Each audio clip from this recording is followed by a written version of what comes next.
If you were out in the world dating right now, would you be on one of those apps, or would you be more apt to meet someone out in person in real life? Oh, that's a good question. I don't know. I feel like I like to meet people IRL. Yeah. In real life. I would say maybe like the gym would be a good place to meet someone, because you know that they have at least goals similar to yours. And they're fit. Who knows? Hey. So Kat, our dating specialist, is joining us again. One of our favorite guests. Kat, good to see you. Oh my gosh, you guys are one of my favorite people too. It's good to see Let's you guys talk about those dating apps. We started out with I was going to say Kinder, but it's Tinder. Yes. Yeah. Not Kindle. That's a book reading app. That's a reading app. That's a different That's one. a totally, You're not going to find no love on that app. No. Well, you might love, yeah. What else is out there, though, nowadays? So, well, apps have been around actually since the late 90s. But when we talk about apps, we just mean online dating platforms, right? So they started off with websites, which Tinder actually, probably in the early 2010s, somewhere around there, Tinder was actually the first app in which you did the swipe right and swipe left. So since Tinder, there are so many apps that are out there. There are apps for single parents. There are apps for people that are looking for people in certain lifestyles. There are apps that people that are dog lovers, cat lovers, so, and everything in between. So many to pick from. So I guess you kind of have to do your own research to figure out where you might best find a match. Absolutely. And here's my suggestion is that you want to be on a platform that's going to give you the most exposure to the most amount of people.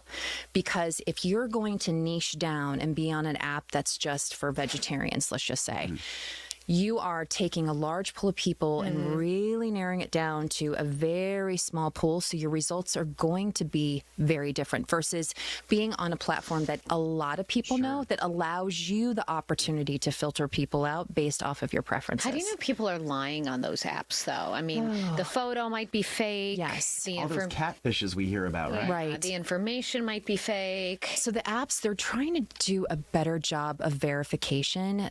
Just recently, I learned that Bumble just came out with a feature in which you are supposed to upload your ID in order to verify That would worry me, though. who you are. I mean, to some people, yeah. I mean, it could be a security reason to not do that, but it also, on the flip side of that, do you want to make sure that the person on the other side that you're talking to is legit? So so I think a lot of platforms are trying to do as much as they can to make sure that they're not being catfished, but part of it is that if you're looking at a profile and you're like, something's off, trust your gut. Yeah. Now, are people on multiple platforms at the same time? They and is are. That, Does that mean upon? Yeah, and does that mean they're dating multiple people at the same time? Well, probably. I mean, yes. If you think about dating in general, my suggestion, based on who you are, it's okay to, that's what dating is getting to know people. It's until you get to the point where it's doing a deeper dive, where you're like, okay, we need to have a conversation. Where is this going? And making sure that you have an honest conversation so that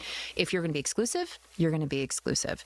But I suggest two different platforms, because you're going to get different types of people on both of those platforms. Well, both of those platforms. Is there going to be a little bit of overlap? Absolutely. But it gives you, again, more chances. Is it kind of like shopping too? You figure out what is best suiting. It's just like shopping. No, that's not it's what a I great mean, but analogy. They do call it relation shopping. It is a thing. It's actually a great Trying analogy. to ask is like, is there one that you're going to be like, well, I feel like I'm getting a better sense of who I would more align with at a certain app, and then maybe you'll drop the others or something like that? That's exactly right. Okay. Yeah, when I start working with clients, we put them on two apps, and just for exactly that reason. They're going to find they're going to have more momentum on the other, and then they will drop that other one. Gotcha. Yeah. Okay, now let me ask you this. So you're on the apps. Yes. Maybe you're talking to a few people on those apps. Right. How do you know when it's time to meet that person IRL? As soon as possible. Oh, really? Yeah. ASAP. That's right. We like those acronyms We around do. here. Within enough time, I usually say about 2 to 3 days tops. Oh. So back and forth enough of exchange where you're getting a good feel for that person, and then just set up something casual. No elaborate dinners. Okay. None of that. quick A coffee. quick coffee or a drink after work, something that's very casual so it doesn't create a lot of pressure. And just make sure, I always tell people, make sure that the date goes doesn't go any longer than 2 hours.